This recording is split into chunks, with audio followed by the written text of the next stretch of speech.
The first thing Catherine Finch noticed about Blackwood Manor was the silence.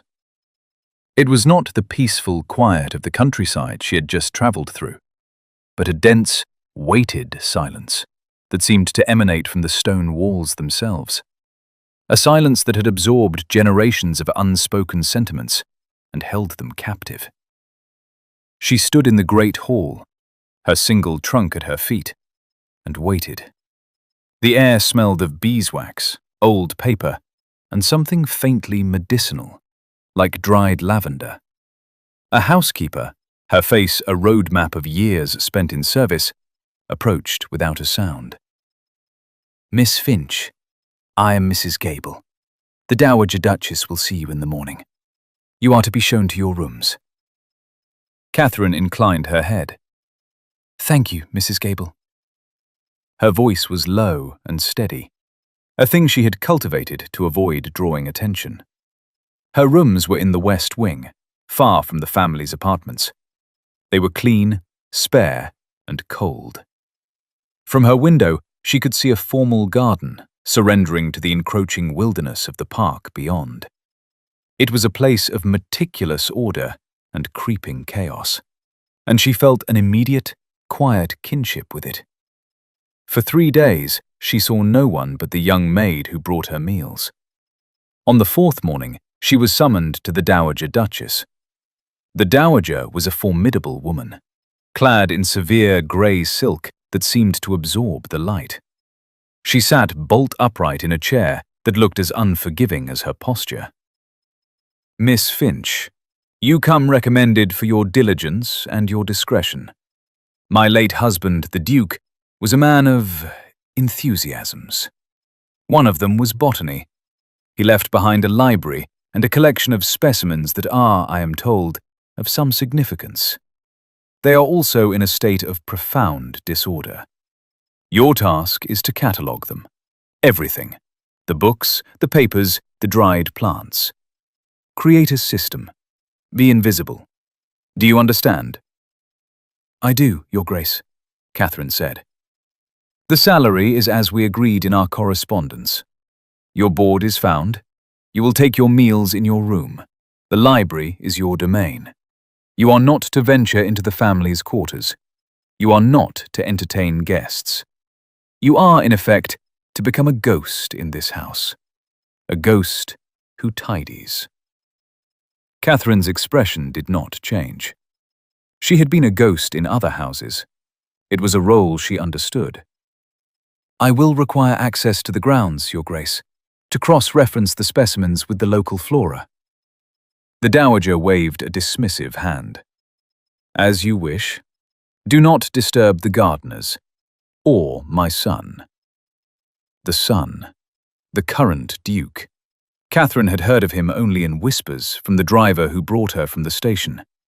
A man closed off by some past sorrow, who ran his estate with brutal efficiency and no joy.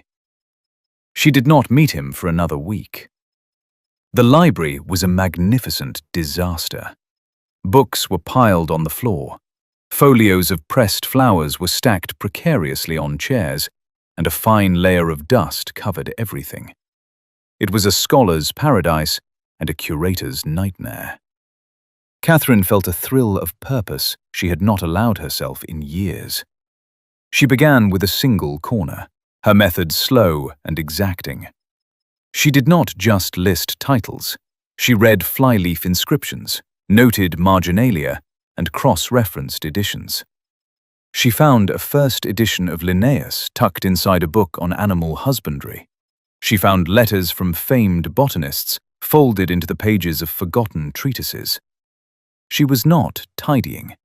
She was resurrecting a mind. One evening, working late by the light of a single oil lamp, the library door opened. A man stood there, silhouetted against the candlelight of the hall. He was tall, with broad shoulders and a face that might have been handsome were it not set in lines of perpetual impatience. "Who are you?" His voice was low, sharp. "Catherine Finch, Your Grace. I am the archivist." He stepped into the room, his eyes sweeping over the ordered shelves in her small corner, then to the larger chaos that remained. He seemed to take in her plain dress, her ink-stained fingers, her tired face. He gave a curt, unimpressed nod. My mother's latest project.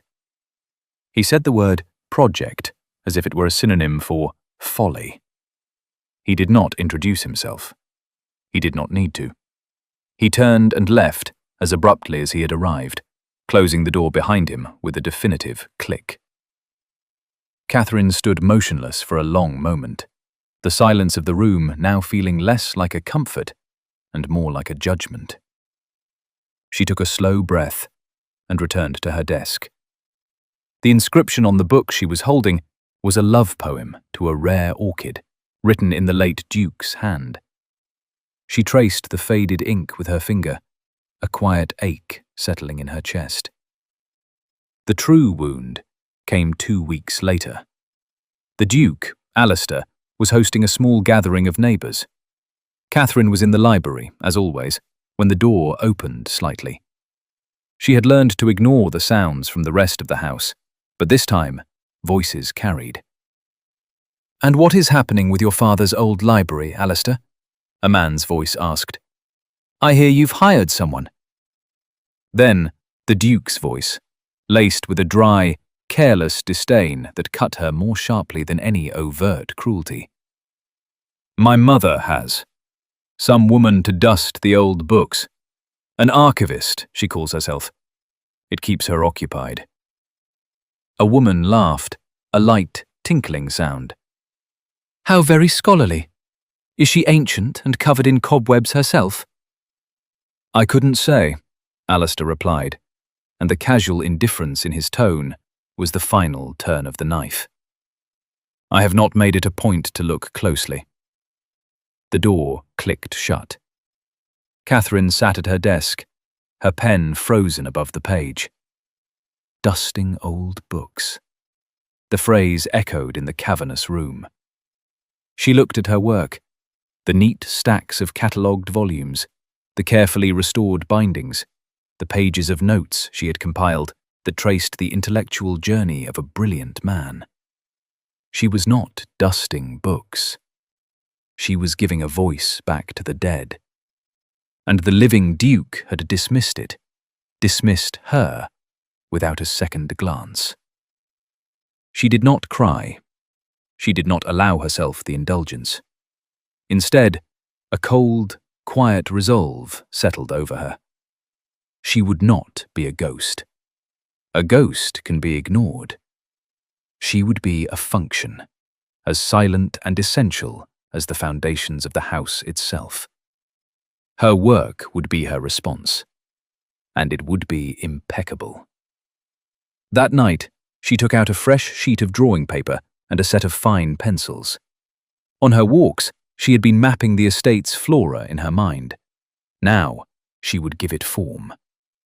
It was a private project, a world of her own making, where value was determined not by a title, but by the precision of a line and the truth of an observation. The work became her shield and her sanctuary. Days bled into weeks. Catherine imposed a new and rigorously logical system upon the late Duke's collection. She found that his method had been one of passion, not order. He had grouped plants by the memory of where he found them, or the season, or by some esoteric poetry only he understood. Catherine, with her cool, methodical mind, dismantled this romantic chaos and rebuilt it along the clear, universal lines of botanical science. She created a card catalogue, a novel invention she had read about, with each card detailing a book's edition, its condition, and, most importantly, cross-referencing it with the specimen collection. Mrs. Gable, the housekeeper, was the only one who seemed to notice the transformation. She would enter the library with a fresh pot of tea and find another section of the room rescued from neglect. She saw the quiet, steady industry of the young woman who asked for nothing and accomplished everything. One day, she arrived not with tea, but with a thick woolen shawl. "The evenings are drawing in," she said, her tone brooking no argument. "This room holds the damp." It was a small gesture, but it felt to Catherine like a profound acknowledgement. It was the first warmth she had felt in the house that did not come from a fireplace. Mrs. Gable became her silent confederate, leaving a better lamp, an extra biscuit on the meal tray, a vase with a single, perfect rose. She never spoke of the Duke or the Dowager. She spoke of the weather, the state of the roads, the quality of the autumn apples. She was a moral witness, and her presence was a quiet anchor in Catherine's solitary existence. Catherine's own private work flourished in the shadows of her official duties. Her walks on the grounds became more focused. She carried a small notebook, making quick, precise sketches of the plants she found, noting the quality of the light, the type of soil. Her illustrations were not mere copies, they were portraits. She captured the slight wilting of a petal, the intricate network of veins on a leaf, the way a stem bent towards the sun.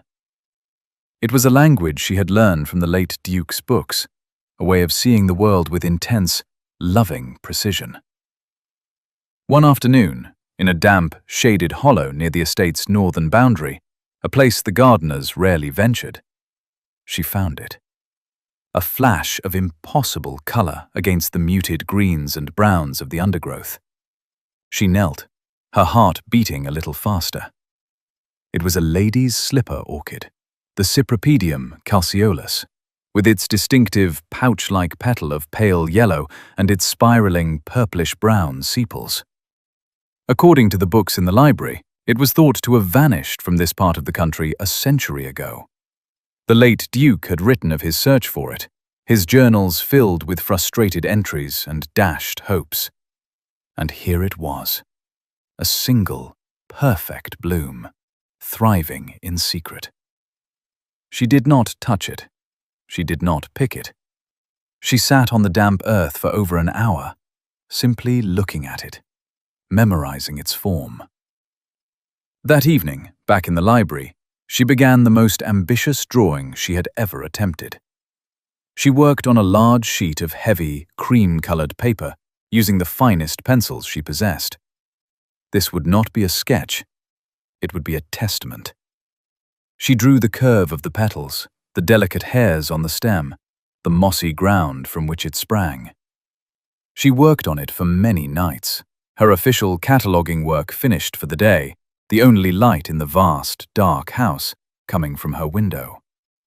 The drawing became a repository for all the things she could not say, for the quiet dignity of a thing that survives and thrives in obscurity. It was a portrait of the orchid, and it was a self-portrait. The quiet, ordered world Catherine had built for herself was destined to be breached. The estate steward, a man who had served the Blackwood family for 40 years, was taken ill with a severe inflammation of the lungs. His absence created a vacuum of knowledge at a critical time. The autumn rains had been relentless, and a long-neglected series of drainage ditches at the edge of the tenant farms had failed, threatening to flood the winter wheat fields. The tenant farmers were petitioning the Duke. The new steward was useless, and the only records that could clarify the original drainage plan and the associated land rights were centuries old, housed somewhere in the library. Alastair, Duke of Blackwood, was a man who detested inefficiency. He had spent the morning in a fruitless search of the steward's office, his frustration mounting with every passing hour. Finally, with no other recourse, he strode towards the library, a place he had avoided since his father's death. He associated it with a kind of gentle, scholarly neglect that he had spent his adult life trying to counteract. He expected to find the archivist, this Miss Finch, lost in the same romantic clutter that had defined his father's final years. He pushed the door open without knocking and stopped on the threshold. The room was transformed. The mountains of books were gone, replaced by neatly ordered shelves. The tables were clear, save for one large desk in the center of the room, and at that desk sat Catherine Finch, a pool of calm in the vast space. She looked up as he entered, her expression unreadable. "I need the drainage maps for the North Fields," he said, his voice clipped, dispensing with any preamble. "The ones from the enclosure period, and the corresponding tenant ledgers from the last century." He expected her to look flustered, to begin a lengthy, apologetic search. Instead, she simply nodded. "The 18th century surveys are in the west side folio cabinet, third drawer. The tenant ledgers from 1780 to 1820 are on the fourth shelf of the south wall, arranged by year. Is there a specific farm you were concerned with?" He was taken aback by the speed and precision of her response. "Hale's farm, and the adjoining stretch of common land." She stood and walked to a tall, dark wood cabinet he had never seen so clearly before. She opened a drawer, and her hand went immediately to a large, leather-bound folio. She then moved to the shelves, selecting 2 heavy ledgers without a moment's hesitation. She brought them to a large reading table and opened the map. Her finger traced a faint line. "Here is the original ditch from the 1789 survey," she said. Her voice was quiet, professional. "But I believe this is the document you truly require." She reached for a small, unassuming book from her own desk, one she had been working on earlier. She opened it to a page marked with a slip of paper. "It's a journal from the steward of that time. He notes that the ditch was rerouted in 1795 after a similar flood. The new path is not on the official survey map, but he sketched it here." She pointed to a small, hand-drawn map in faded brown ink. "He also notes that the tenants at Hale's farm were granted rights to the timber on the north bank in exchange for maintaining the new channel. That agreement appears to have been forgotten." Alastair stared at the page. He had been prepared for a fight with the tenants, an argument over responsibilities and costs. This small, forgotten entry changed everything. It provided a solution, not a conflict. He looked from the journal to Catherine. He saw for the first time not a hired woman dusting books, but a mind. A sharp, organized, analytical mind that had not only brought order to this chaos, but had understood it, had synthesized it. A silence stretched between them. He had been wrong. Utterly, comprehensively wrong. The knowledge sat in him, a hard, uncomfortable stone. He had misjudged her from a position of careless, arrogant power. He should apologize. He should say something. "Thank you, Miss Finch," he said, the words stiff in his throat. "You have been helpful." He gathered the documents and turned to leave, the weight of his own misjudgment following him out of the room. He did not look back, but he was acutely aware of her standing there, a quiet, formidable presence in the room he had so long neglected. The seed of revision had been planted, but it was growing in thorny, prideful soil. For Catherine, the interaction was simply a confirmation of her chosen path. Her work had spoken for her. It was enough.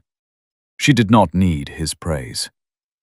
She returned to her desk, picked up her pen, and continued her work. The quiet rhythm of her cataloguing a balm against the disruption. The Dowager Duchess of Blackwood was a student of systems, and the most important system was the social hierarchy that had placed her at its apex. She had not achieved her position through intellect or charm, but through an unyielding adherence to the rules of class and marriage. Her son, for all his modern ideas about crop rotation and efficiency, was the centerpiece of her life's work. His marriage was not a matter of affection. It was a strategic alliance, the final stone in the arch of the Blackwood dynasty's continued prominence. Lady Beatrice Croft, with her impeccable lineage and her father's vast, unentailed fortune, was that final stone.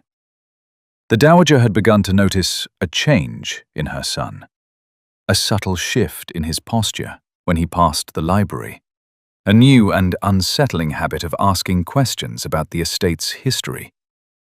And she noticed the object of this new interest, the quiet, plain archivist.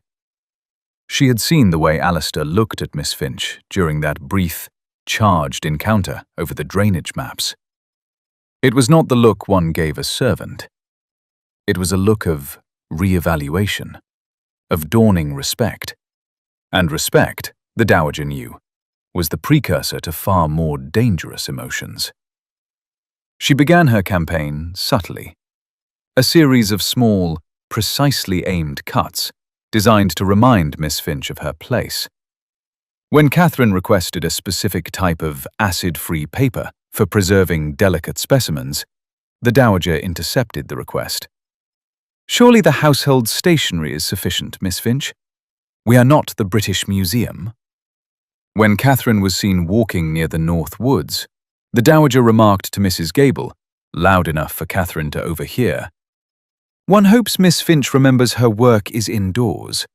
We do not pay her to wander the grounds like a naturalist." Catherine absorbed these slights with the same quiet containment she applied to everything. They were unpleasant, but they were part of the architecture of this world, like damp in the walls or drafts under the doors. She simply retreated further into her work, her concentration a fortress. The slights only served to heighten the secret pleasure she took in her private project. The illustration of the lady's slipper orchid was nearing completion. It was, she knew, the best work she had ever done. The paper seemed to glow with the captured life of the flower.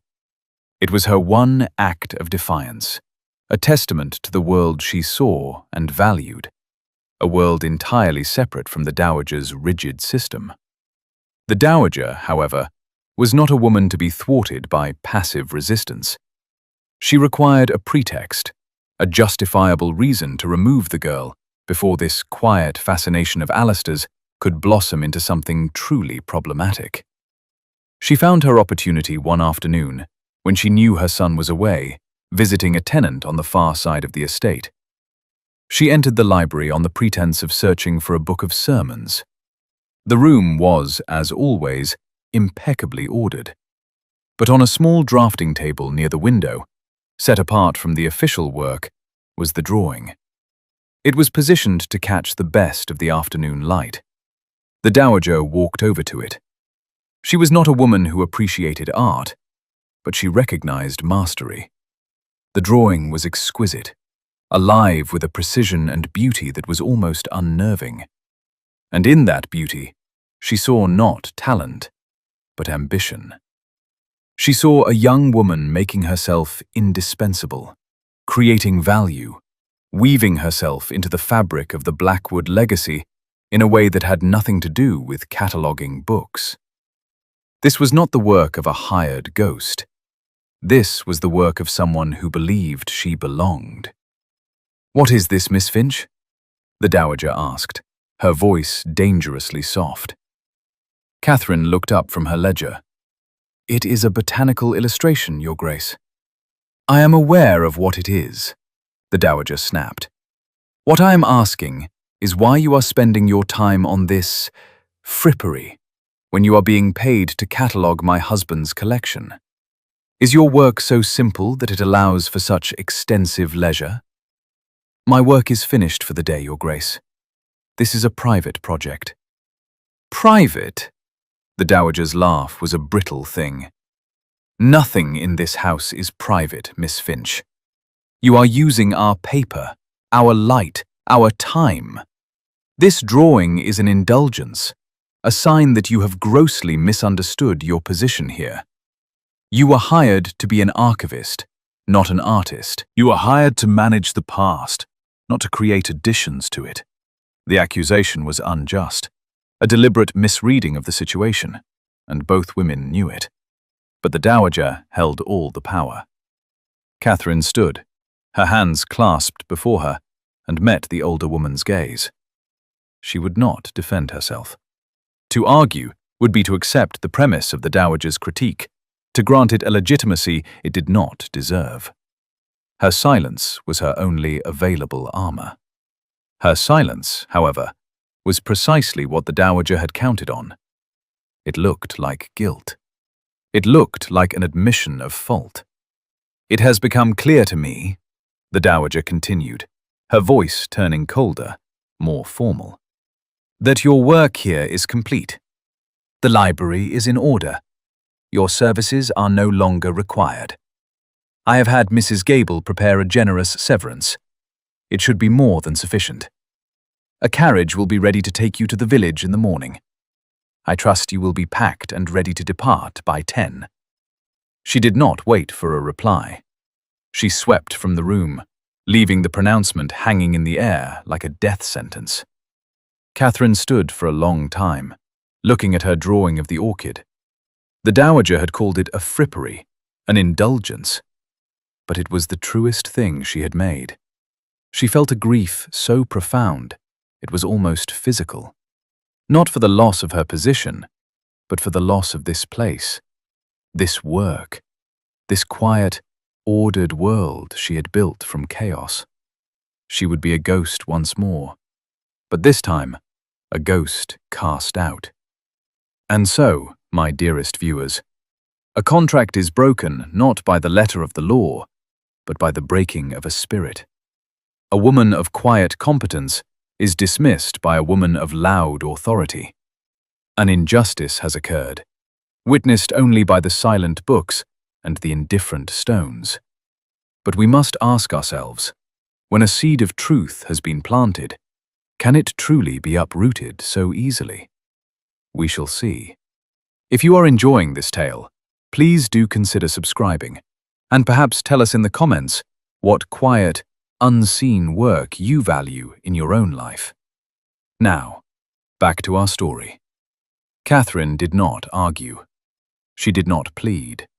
When the Dowager Duchess swept from the library, leaving a wake of cold fury and finality, Catherine simply stood by her desk, the sentence of her dismissal echoing in the sudden, vast silence.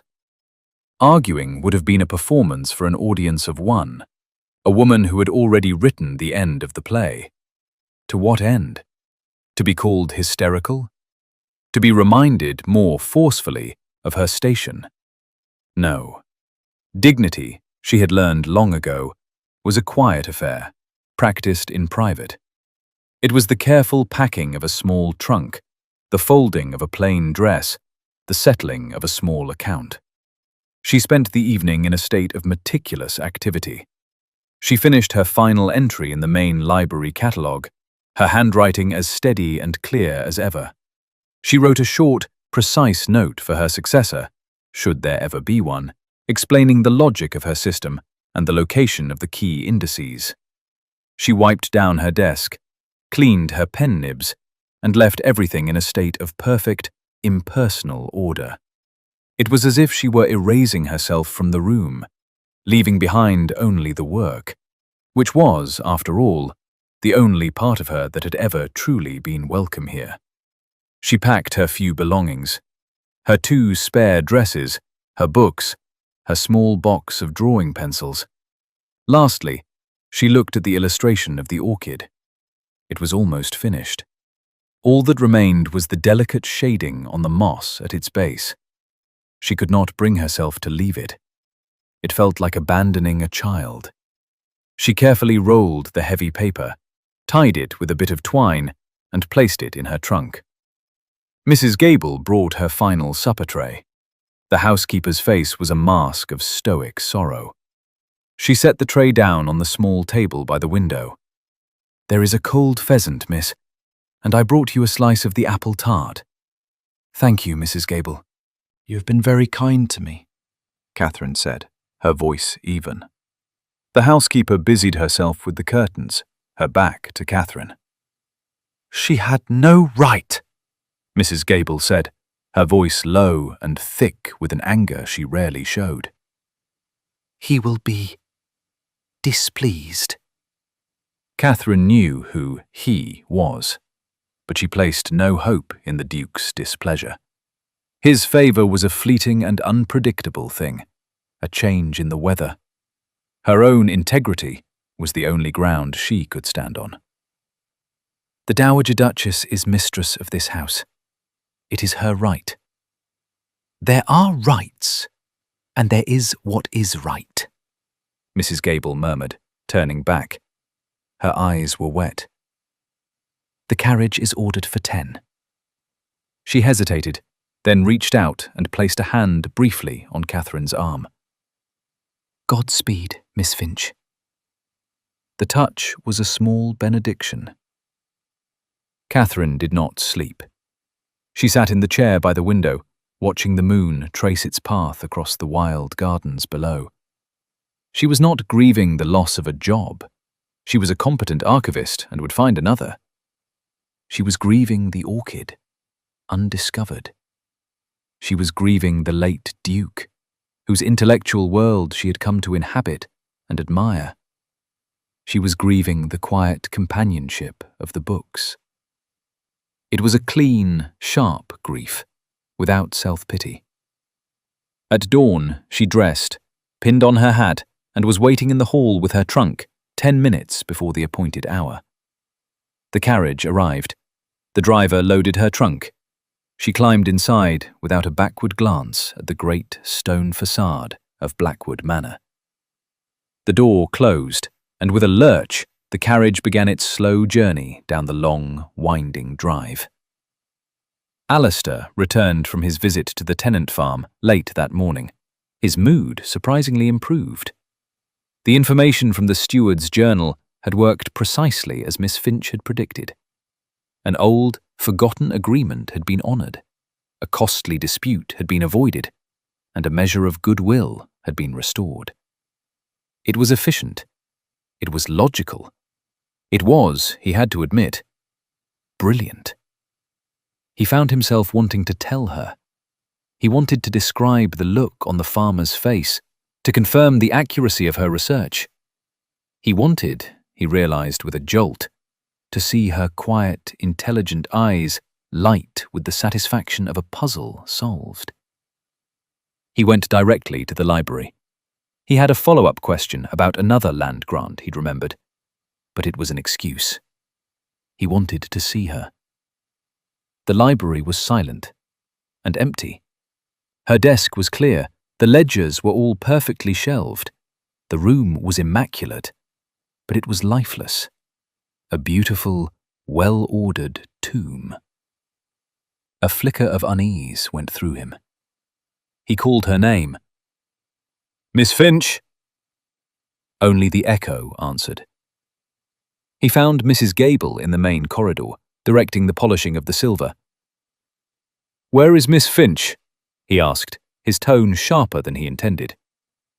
Mrs. Gable looked at him, her expression carefully neutral, but he saw the flicker of defiance in her old eyes. Miss Finch has left, Your Grace. Left? What do you mean, left? Her work is not finished. Her Grace, the Dowager Duchess, felt that it was, the housekeeper said, placing a specific emphasis on the title. She was dismissed last night. Her carriage departed an hour ago. The words struck Alistair with physical force. Dismissed? His mother had dismissed her. For what? For being too good at her job? For being the object of his own dawning admiration? The injustice of it was staggering. He thought of his own callous, public dismissal of her work. Dusting old books. He had provided the initial wound, and his mother had delivered the final, fatal blow. Why? He demanded. Mrs. Gable's loyalty was to the house, but her allegiance, he was coming to understand, was to justice. She made a decision. Perhaps Your Grace should look at what she was working on when she was dismissed. She turned and led him back to the library. She walked to the small drafting table by the window. Lying on its surface, where Catherine had left it, was a single, rolled sheet of paper. No, not left it. Mrs. Gable had retrieved it from the wastebasket. where Catherine had tossed it, unable to bear taking it with her. She unrolled it for him. Alistair stared. It was the drawing of the lady's slipper orchid. It was not a drawing. It was a resurrection. The detail was breathtaking, the precision a form of worship. He recognized the flower instantly. His father had filled 3 journals with his failed attempts to find this exact orchid on the estate. It had been his holy grail, the one botanical prize that had eluded him. And she had found it. The quiet, invisible woman had found it. And she hadn't boasted. She hadn't announced it. She had simply sat down to pay homage to it, with the full force of her considerable talent. He looked from the drawing to the ordered library, and suddenly everything clicked into place. The competence, the intelligence, the quiet dignity. He had been looking, but he had not been seeing. He had judged her based on a set of assumptions about her gender, her class, her position. And he had been a fool. His mother had acted out of a cold, social calculation, but he had provided the justification. He had created the climate in which such an injustice could flourish. "The road to the village," he said, his voice tight. "Which way did the carriage go?" "The south road, Your Grace," Mrs. Gable said, a faint, triumphant gleam in her eye. Alistair did not go to confront his mother. Words were useless against the fortress of her convictions. Action was the only language that mattered now. He turned and strode from the library, the drawing still clutched in his hand. "Saddle Apollo!" he roared to a footman in the hall. "Now! Not in 5 minutes! Now!" He was not thinking about propriety. He was not thinking about the scandal it would cause. He was thinking only of the profound, unendurable wrongness of the world he had just left behind. A world where a woman like Catherine Finch could be dismissed, and a man like him could be so blind. The pursuit was a frantic, desperate prayer against time. Apollo, his fastest thoroughbred, devoured the muddy track of the South Road, his powerful lungs working like bellows. Alistair rode not like a duke, but like a man fleeing a fire, because in a way, he was. He was fleeing the smouldering ruins of his own arrogance. The wind whipped at his face, and the rhythmic pounding of the horse's hooves was a drumbeat counting out his own failings. He had built his life on a foundation of control, a reaction to the chaos of his father's passions and the emotional wreckage of his own past. His engagement, years ago, to a woman who had seen him only as a title and a fortune, had taught him to be wary, to keep his emotional world small and tightly governed. He had turned that private wound into a public policy, judging everyone by their utility, their efficiency, their adherence to a system. He had mistaken his father's love of knowledge for a lack of discipline, and he had mistaken Catherine Finch for just another cog in the machine of his household. Dusting old books. The phrase was a burr in his mind, sharp and painful. He had said it to impress men he didn't even respect, a casual cruelty, tossed off to assert his own cynical superiority. And she had heard him. He knew with a sickening certainty that she had been there, in the library, when he said it. The thought of her quiet dignity in the face of that insult was more shaming than any shouted accusation could have been. His mother's actions were a grotesque parody of his own worst instincts. She had seen Catherine as a disruption to the system, a threat to the orderly transfer of power and property that was her life's obsession. She had eliminated the threat, but in doing so, she had revealed the system itself to be bankrupt, a machine for crushing anything of genuine, unquantifiable value. And Catherine's value was immense. It was in the cool logic of her cataloguing, in the quiet deference that was not weakness, but strength, in the artist's eye that saw a world of beauty others overlooked. She had found his father's lost orchid. She had found the solution to the drainage crisis. She had, in her quiet way, been healing the neglect that had seeped into the very stones of Blackwood Manor. She had been doing his work, the real work, while he was busy managing the superficials. The drawing, tucked safely inside his coat, felt both as heavy as a stone and as fragile as a wing. It was evidence. It was the document of his own blindness and the testament of her worth. He was not just chasing a carriage. He was not just retrieving a dismissed employee. He was chasing the possibility of a world where value was measured differently. He was trying to outrun the man he had been that morning, a man who would not have noticed, would not have cared, would not have acted. The road stretched before him, a muddy ribbon of hope. He spurred Apollo on, the horse's breath misting in the cool air, his own heart pounding with a desperate, unfamiliar urgency. He had to reach her. He had to make her see that he, finally, was beginning to see her. The carriage was a slow, lumbering beast, its wheels sinking into the ruts of the rain-softened road. Inside, Catherine sat perfectly still, her hands folded in her lap. She looked out the window, but she was not seeing the familiar landscape of the Blackwood estate, the stand of ancient oaks, the stone wall marking the boundary of the deer park. Instead, she was seeing the library in her mind, a phantom limb of a place where she still felt she belonged. She catalogued the trees as she passed them, a mental habit she couldn't break. Quercus robur, Fagus sylvatica. It was a way of imposing order on the turmoil of her departure. She was not crying. Tears felt like a surrender, an admission that the dowager's judgment had the power to wound her. Her pain was a colder, quieter thing, a hollow space where the satisfaction of her work had been. She had failed, not in her duties, but in her ability to remain invisible. Her competence had made her visible, and her visibility had made her a target.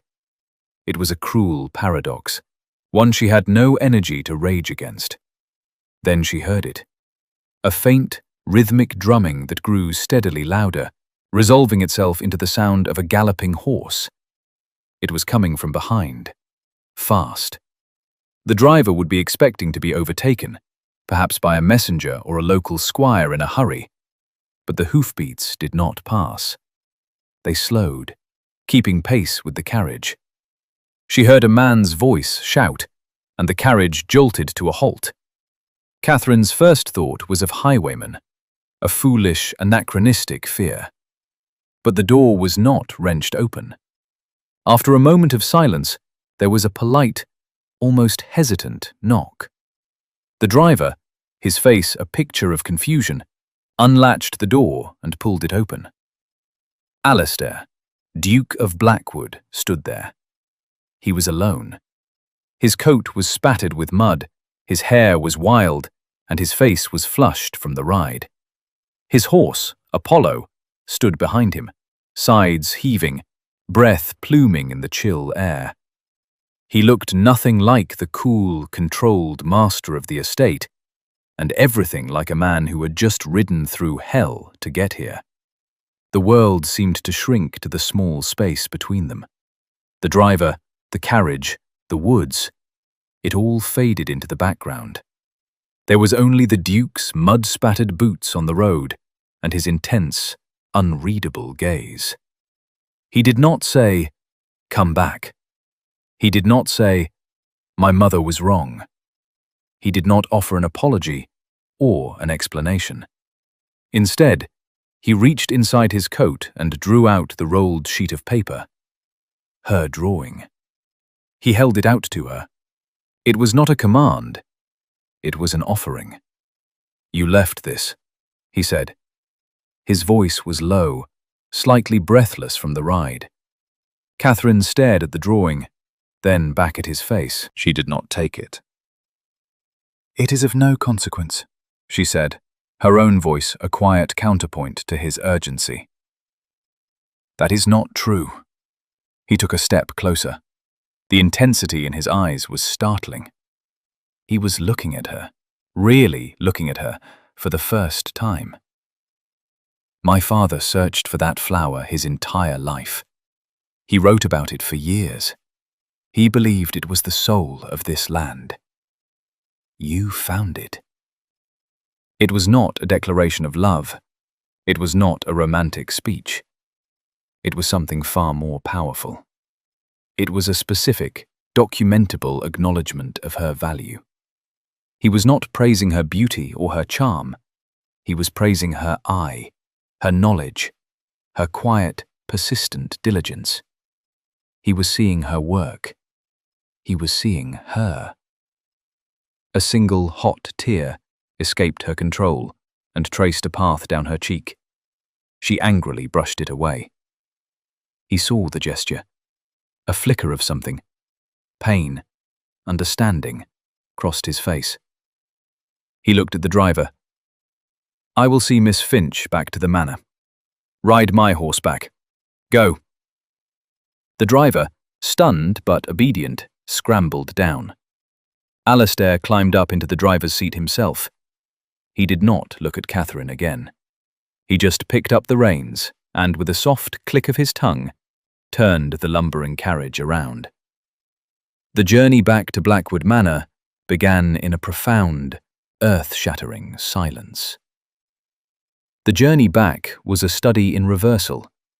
The man of immense social power was now in the position of a servant, driving the slow, unwieldy carriage, while the dismissed archivist sat within, the object of his singular focus. The silence was thick with unspoken words, but it was no longer the cold, oppressive silence of the manor. It was a waiting silence, a space for thought and recalibration. After nearly a mile, Alistair spoke, his voice carrying back to her from the driver's box, not shouting, but pitched to be heard. "The tenants at Hale's farm send their thanks. The old agreement you found. It solved everything." Catherine did not reply immediately. She considered the information. It was another offering, another piece of evidence submitted for her consideration. "The agreement was in the records," she said finally. "I only read what was there." "No one else thought to look," he countered. "No one else would have known where to look, or understood what they were seeing if they had." He was dismantling her defenses with a tool she had not expected. Respect. He was not flattering her. He was engaging her on the grounds of her own competence. He asked another question.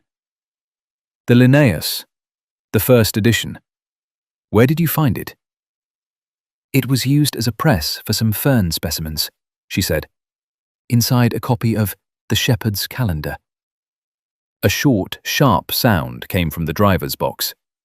It was a laugh. A genuine, unforced laugh of disbelief and appreciation. "My father," he said, a note of wonder in his voice. Of course it was. And so it continued for the rest of the journey. He asked her questions, not about her past, not about her feelings, but about her work. About the classification system she'd used, about the challenges of preserving the water-damaged folios, about the marginalia in his father's books. And she answered. Her replies at first clipped and wary, then gradually becoming more expansive as she recognized the genuine curiosity in his questions. She was not being interrogated. She was being consulted. By the time the grand grey facade of Blackwood Manor came back into view, a subtle but profound shift had occurred. The cold distance between them had been replaced by a fragile, tentative bridge of shared intellectual ground. As the carriage pulled up to the front entrance, the great oak doors swung open, and the Dowager Duchess appeared on the steps, her face a mask of thunderous disbelief. She saw her son, dishevelled and mud-stained, climbing down from the driver's box. Then she saw him open the carriage door and hand Catherine Finch down, as if she were a visiting princess. Alistair did not spare his mother a glance. He took Catherine's elbow, a light but firm touch, and escorted her up the steps and through the front door, past the stunned footman and the furious dowager. He did not take her to a side entrance or usher her back to her servants' quarters. He led her directly to the library. Inside, the room was just as she had left it, neat and silent. He closed the doors, shutting out the rest of the house. He walked to the center of the room and turned to face her. The light from the tall windows illuminated the dust motes dancing in the air between them. The time for questions and observations was over. "Miss Finch," he began, and his voice was different now. All traces of the impatient Duke were gone. It was just the voice of a man, stripped of his title and his pride. "Catherine," he corrected himself. "What I said at the reception, that night, about your work, was an ignorant and unforgivable falsehood." He did not look away. He met her gaze directly, forcing her to be the witness to his confession. "Your work is not dusting books. You have brought order and life to this place. You have honored my father's memory in a way I failed to do. I was blind, and I was arrogant, and I was wrong. I am sorry." The apology was not elaborate. It was not filled with self-justification or emotional pleading. It was simple, specific, and absolute. He named the wrong. He took responsibility for it. It was the only kind of apology that could have possibly mattered. Catherine looked at him, at this proud, closed man who had just dismantled his own defenses before her. She gave a small, almost imperceptible nod. It was an acceptance. It was forgiveness. It was everything. The silence that followed was not an ending, but a beginning. The air in the room felt different, lighter. A great weight had been lifted. Alistair let out a breath he seemed to have been holding for years. "I would like you to stay, Miss Finch," he said, his voice regaining some of its familiar authority, but tempered now with a new humility. "Not as an archivist. The post no longer exists. I would like to create a new position. Curator of the Blackwood collection. With a proper salary, autonomy over your work, and rooms in the main house. If you would consider it." He was not just offering her a job. He was offering her a place. He was correcting the social imbalance, rewriting the terms of their engagement. Catherine looked around the library, at the books that felt like old friends. She thought of the orchid, still waiting in its secret hollow. "I would," she said, her voice clear and steady. "I would consider it." He gestured to the drawing, which he had placed carefully on her desk.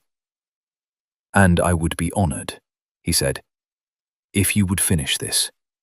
And perhaps begin a new collection of the flora of the estate for the Blackwood archives." He was asking her to bring her private world into the public record, to make her personal passion a part of the estate's official legacy. It was the highest form of respect he could offer. "Yes," she said. A plain, unexpected yes that held more power than any speech. "I will." Weeks passed. An autumn chill gave way to the first hard frosts of winter. The Dowager Duchess, defeated in a battle she had not fully understood, retreated into a state of frosty civility, and departed for a prolonged visit to her sister in Bath. A quiet, new order settled over Blackwood Manor. The library was no longer a silent, solitary domain. It was the heart of the house. Catherine worked at her drafting table by the window, the afternoon light falling on the rich paper as she applied the final, delicate shades to a new illustration. A study of the mosses found on the north-facing walls of the old chapel. Her drawing of the lady's slipper orchid, framed in simple, elegant dark wood, now hung over the fireplace, a silent testament to the journey that had brought them all to this new place. Alistair spent most of his afternoons in the library now. He sat at the large reading table, ostensibly working on estate papers, but more often than not, he was reading a book that Catherine had recommended, a treatise on Roman agriculture, a history of botanical exploration. They rarely spoke for hours at a time, but the silence was a comfortable, companionable thing, a shared space of mutual industry. He looked up from his book, his eyes drawn to her. He watched the way she worked, the intense, focused line of her brow, the steady, confident movement of her hand across the paper, the way a stray curl had escaped her pins and rested on the nape of her neck. He was no longer seeing a curator, or an archivist, or a woman who had found his father's lost flower. He was seeing Catherine, whole and complete. He had spent his life building walls to keep the world out, and she, without ever trying, had simply walked through them by showing him a world he had been too proud to see. The melancholy of his past had not vanished, but it no longer held him captive. It was simply part of the landscape now, like the ancient shadowed yews in the churchyard. And in the quiet, sunlit space of the library, beside this woman of quiet, extraordinary substance, he felt the first, tentative stirring of something he had long thought lost to him. A deep and earned and profoundly hopeful peace.